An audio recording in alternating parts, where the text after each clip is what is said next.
ఓకేనా?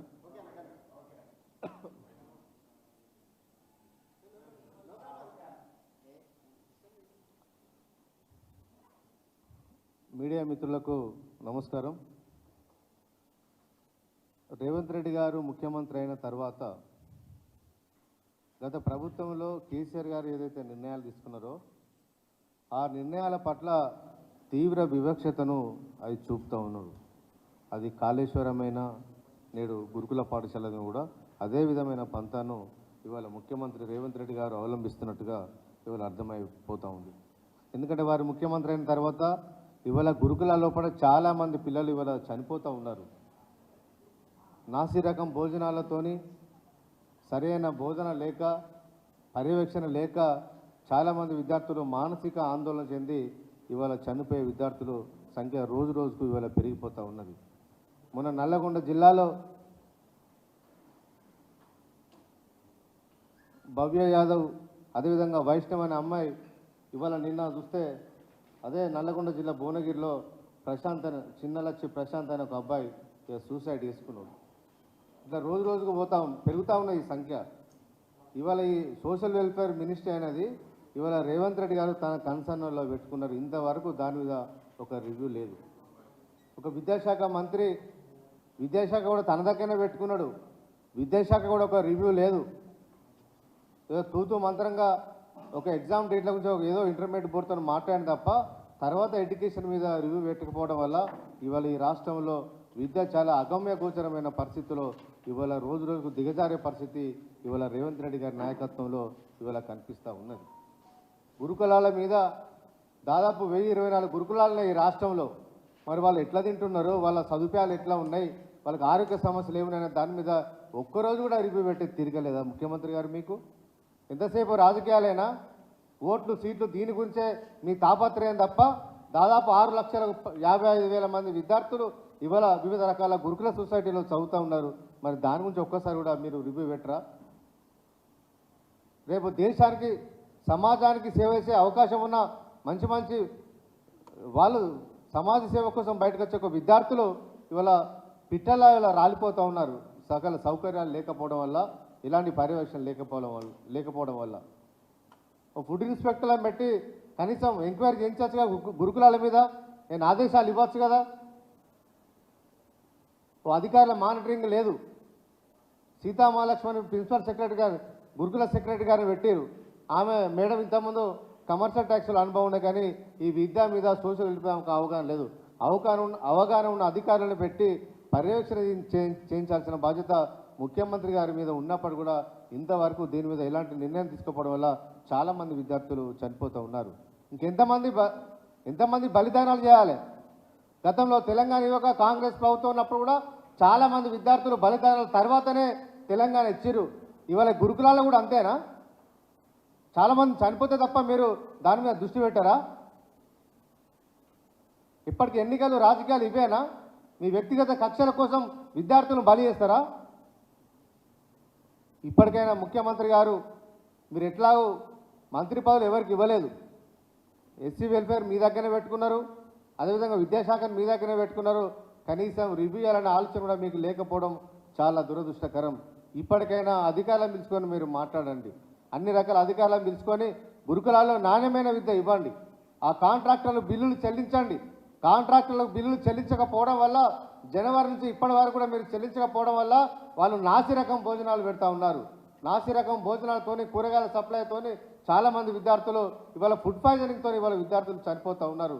కాబట్టి దయచేసి దీని మీద దృష్టి పెట్టాలని చెప్పి ఇవాళ ముఖ్యమంత్రి గారిని కోరుతా ఉన్నాం. లేకపోతే ఖచ్చితంగా ఆందోళన చేపడతాం. ఇవాళ ఇంటర్మీడియట్ అయితే చాలా ఘోరంగా ఉన్నది ఇవాళ పరిస్థితి. నారాయణ శ్రీచంద్ర కార్పొరేట్ కాలేజీలు అప్పుడే అసలు ఇంకా రిజల్టే రాలేదు, అప్పుడే కదా మొదలుపెట్టారు. ఇక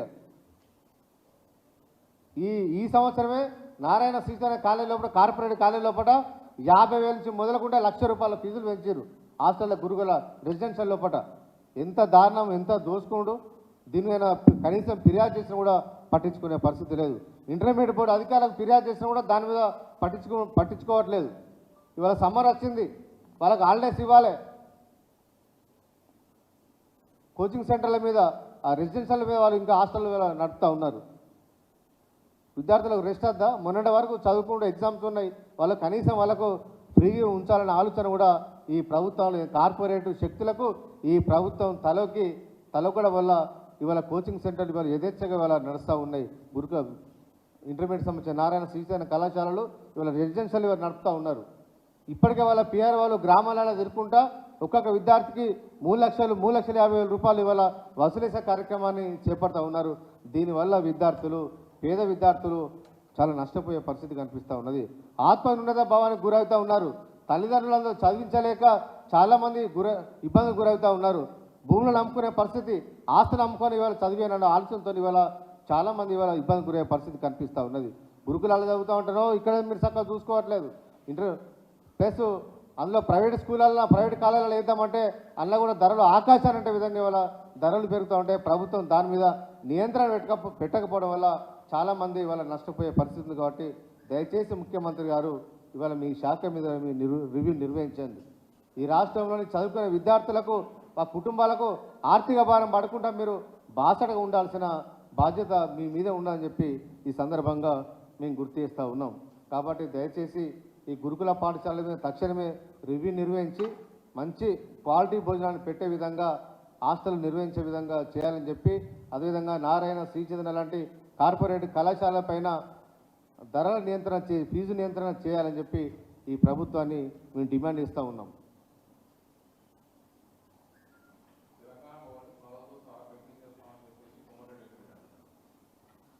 గతంలో చాలామంది నాయకులు కేసీఆర్ గారి మీద తెలంగాణ భవన్ ఉంచం తీసేస్తామని మాట్లాడారు.